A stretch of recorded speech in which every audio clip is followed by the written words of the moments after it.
I know this menu better than all of you. Trump orders Big Macs for East Palestine first responders, and himself, after delivering 13 pallets of food and Trump water to families betrayed by Biden after toxic train disaster. Donald Trump told residents of East Palestine they are victims of betrayal by President Biden and the federal government, and said his visit finally sparked them to act during a tour of the toxic train derailment site on Wednesday. The former president greeted crowds furious at the lack of action from the White House, 19 days after the disaster in Ohio, and brought in thousands of bottles of his own water, cleaning supplies and canned food. He then stopped at a local McDonald's where he ordered Big Macs for first responders and members of his team, and handed out signed MAGA hats to the customers. I know this menu better than you do. I probably know it better than anybody in here, he told the server and demanded they knock it out fast so he could eat it on the plane. Hundreds of people lined the streets waving MAGA flags and chanting "No More Joe" to greet Trump after he landed in the community on his renovated Trump Force One jet. In a speech in the local fire department, he praised the response from law enforcement and the strength and courage of the residents, and said "You are not forgotten in Apos."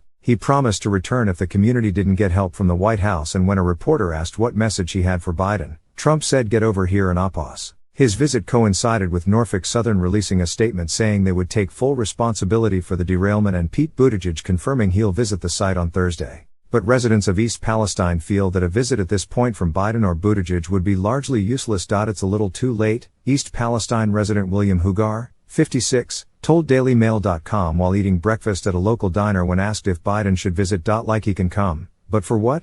He questioned. We stand with you, Trump told the crowd at the East Palestine Fire Department. We pray for you, and we'll stay with you in your fight to help answer and get accountability that you deserve. Biden and FEMA said they would not send federal aid to the town, under any circumstances, Trump claimed. We opened up the dam, and we got them to move, he said, referring to his visit the Biden administration has claimed as a photo op. The crowds lined the streets and some chanted "No More Joe" as they awaited the arrival of the former president. He handed out supplies including water to the residents during the visit alongside Republican Senator J.D. Vance of Ohio, who has led the backlash to the White House's lack of response to the disaster in the town of 4,700. We are bringing thousands of bottles of water, Trump water, actually. Most of it. Some of it we had to go to a much lesser quality water. You want to get those Trump bottles, he said in his speech. Trump also met East Palestine Mayor Trent Conway, who said earlier this week that Biden's secret trip to Ukraine was a slap in the face to his constituents. If Trump's visit doesn't get Biden to come to Ohio, he said he would come back to try and force the issues. We're going to find time to come back, if necessary, the 2024 candidate and former president said.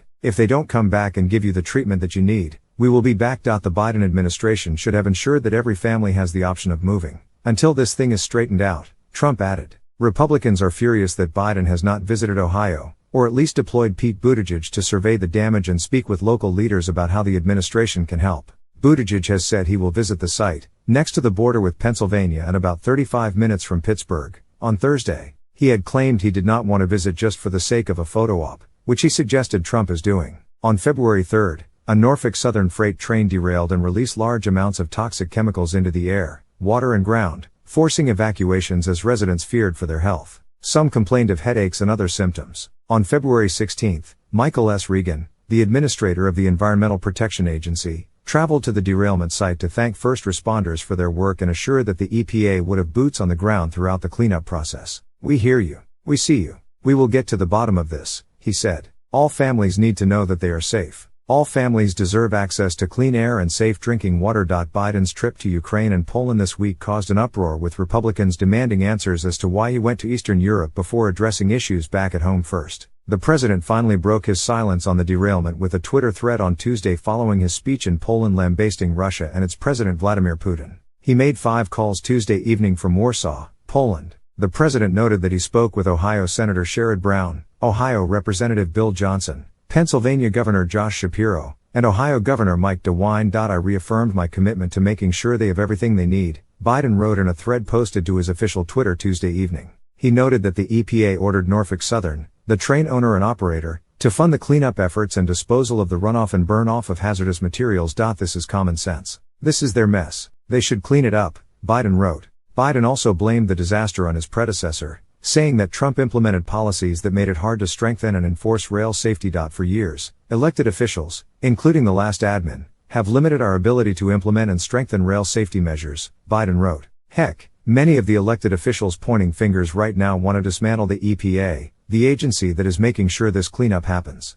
"I want affected residents to know that we've got your back," Biden insisted. "And as I said to your govs, they'll have every resource that they need." East Palestine Mayor Trent Conaway, however, isn't convinced Biden is committed to helping his community, instead saying he is furious that Biden chose to visit Ukraine this week before coming to Ohio. East Palestine is still reeling from the fiery 50-car derailment aftermath, and Conway says Biden's refusal to focus on domestic issues and instead parade around in the war-torn Eastern European country was a slap in the face. Buttigieg, however, downplayed the need for an administration official to come survey the damage and visit the community disrupted by the toxic crash. He also suggested that Trump's trip to Ohio on Wednesday is just a photo op as part of his 2024 campaign. Trump announced November 15 his third run for the White House. He has not held many public events since announcing his bid during a rally at his Mar-a-Lago club in Palm Beach, Florida. Last month he visited early primary contest states of New Hampshire and South Carolina for campaign events that were much more intimate than the usual massive Trump rallies. Biden's team has repeatedly blamed Trump for the derailment while refusing to do much to get boots on the ground to address the issue as the public calls for a visit from the president to the community. It's true that some policies were implemented during Trump's presidency that affected rail safety, including withdrawing an Obama-era proposal that required more swift brakes on trains carrying highly flammable materials. He also ended regular railroad safety audits. Our team is working in lockstep with state and local officials and we're on the ground hours after the train derailed,